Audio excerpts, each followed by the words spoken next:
As we get into the season of Pentecost, of eventime, of proper time, the lessons can sometimes be really hard. We've got stories, we've got meditations, we've got things to stop and ponder. This is the mature time of our liturgical year where we can actually sit and think about these things without the rush of Lent or Easter or Advent or Christmas all over us. We get to sit for a while and take some time. And that's required, especially as we're looking at the scripture today, because we've got some really harsh words from Jesus. And there are preachers around the world who are going to do their best to moderate it, to make it disappear. And that's not fair and that's not legitimate. And there are others who are going to harp on it and make it even fiercer than it needs to be. That's not legitimate either. But it's an uncomfortable thing to read, especially when we want to pay attention to Jesus, who was always welcoming, always loving, always present, always come follow me. Well, we have an instance here where he's not come follow me. So let's dig into a little bit. The scripture this morning out of Luke 9 has two sections to it. The first is Jesus talks about turning his head to Jerusalem, and that comes up twice. And that puts us in a situation where we recognize that he's now on the way to Jerusalem. So he's now in his last months, last days of his ministry before Holy Week and all of that stuff takes place. So Jesus has no more time. He's not fooling around. He's not being leisurely. He's on a mission. And the Samaritans, Samaria was right in between Galilee up here and Judah down here with Jerusalem. So Samaria was right in between the two.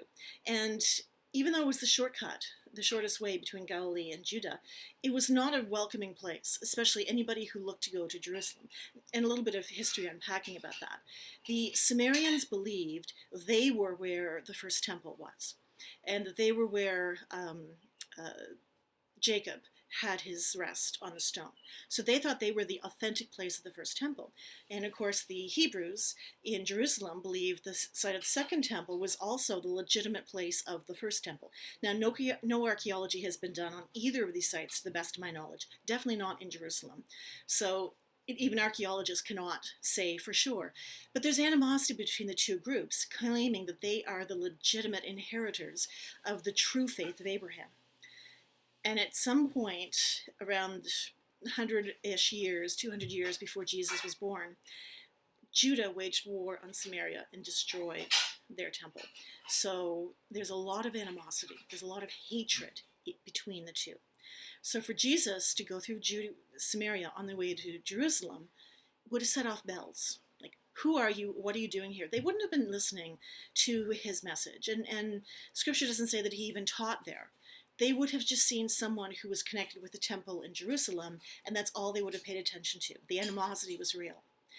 And for his followers then to say, let's rain down hell and fire on these folks, and Jesus, being absolutely aghast, turns to them. I mean, Jesus doesn't rebuke too many people, but when he does, you want to know the ground is leveled with them. He rebukes Peter, calling him Hasatan the tempter, and here he rebukes James and John for the audacity of calling for violence just because they weren't accepted. But that is not Jesus' way. And I kind of wish the historic church would have picked up on that a little bit, because way too much of our history includes forced baptisms and forced conversions, which Jesus was absolutely not open to doing.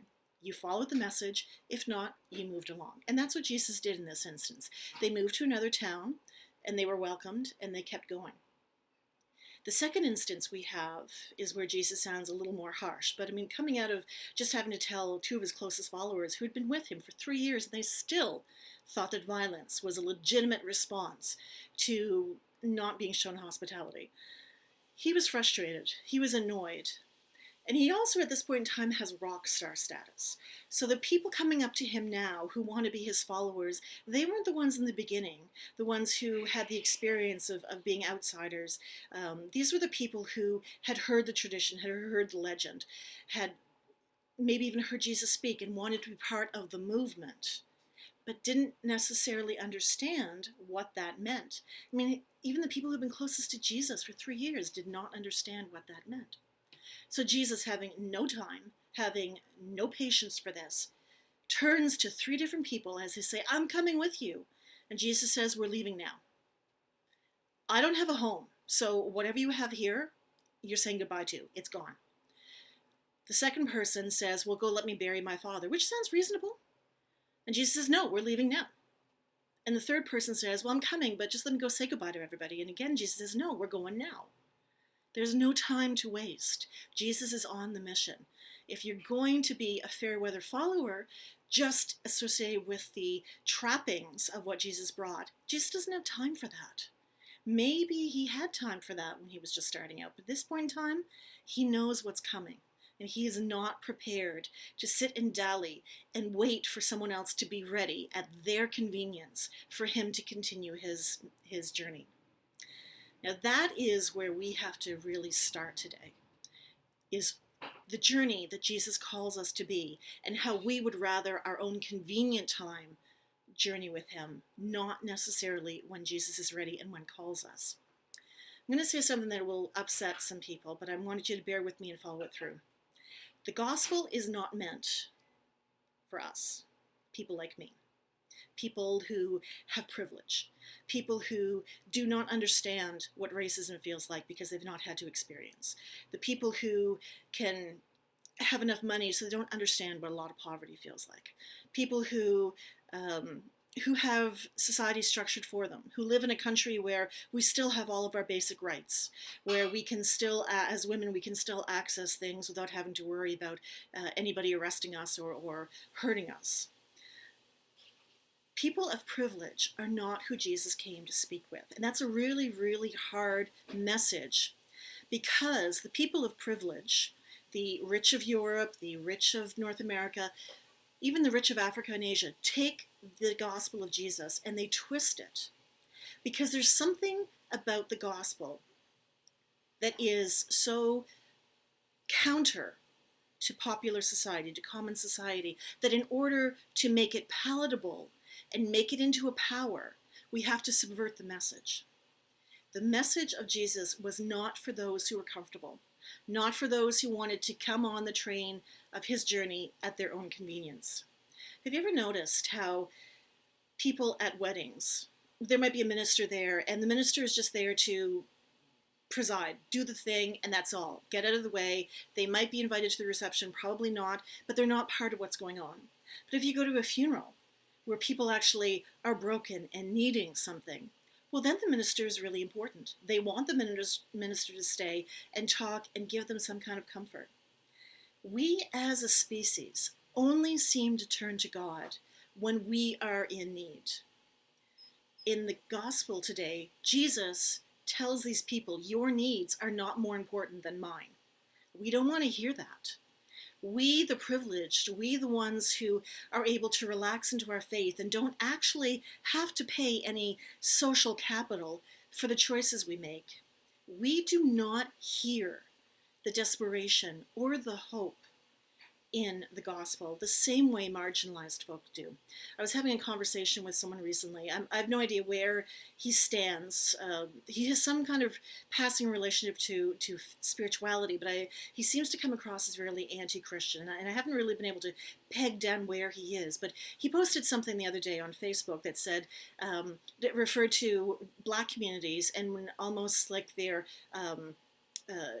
they've been sucked in to a tradition and they can't seem to break free of it. What holds them?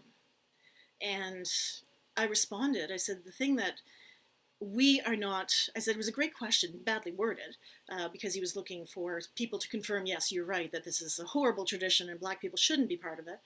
I responded that the question is really, really good. If we get rid of the confirmation bias he was looking for, the question really was, what do marginalized people hear in the gospel that keeps them coming back and having it enrich their lives? Because the marginalized folks, their communities, their religious communities, their Christian communities, they're growing, or they're healthy, or they're everywhere, and their families are together. It's only those of us, really, white and English inheritors, maybe even other language inheritors, who do not know how to live the gospel anymore. And as a result, it has been corrupted and co-opted by a right wing that has chosen to completely annihilate the message of Christ and turn it into something hateful and predatorial. That is not the man who says, I'm headed to my death, to make life better, in that process, to make life better for you, to make a statement for you. I can't be here at your convenience because I've got something that's bigger than you. Privileged folk can't hear that. We don't want to hear that. We want to be assured. We want to be comforted. We want to be told everything we're doing is right and okay. And the thing is, it's not. Another friend of mine did a conference not that long ago on Indigenous issues. And they like to parade themselves as this wonderful ally for the Indigenous community. But if you look at the pictures that came out of the conference, the topic might have been Indigenous issues, but the style was Western, the food was Western, the organizers were Western, the language and everything that was involved was Western. It was not actually an Indigenous meeting place. It was Indigenous people who make Westerners feel comfortable. That's the problem. We're still those ones on the road who want to say, Jesus, let me do you at my convenience. The gospel is not for us if we are not prepared to give up our comfort and try to make a difference in the world. And as privileged people, we have incredible ability to make a difference. We should not be satisfied with sitting in a church on a Sunday morning or listening to something over the internet and thinking that's all our faith entails of us, because it's not. It never was. There is a measure of indulgence that we assume in our faith that is just not the indulgence that Jesus was prepared to grant us.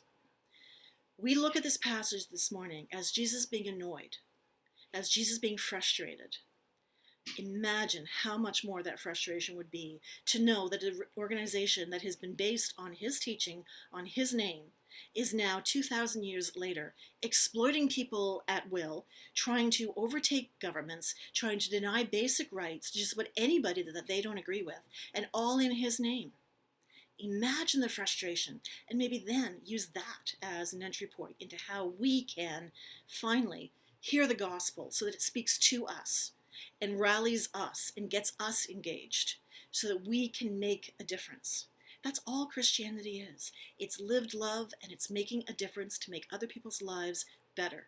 Jesus did not go to Jerusalem in vain, but are his followers going to actually accept that and internalize that, or continue dying off, being ineffective, and being co-opted by right-wing power that had absolutely the opposite intent of what Jesus meant 2,000 years ago?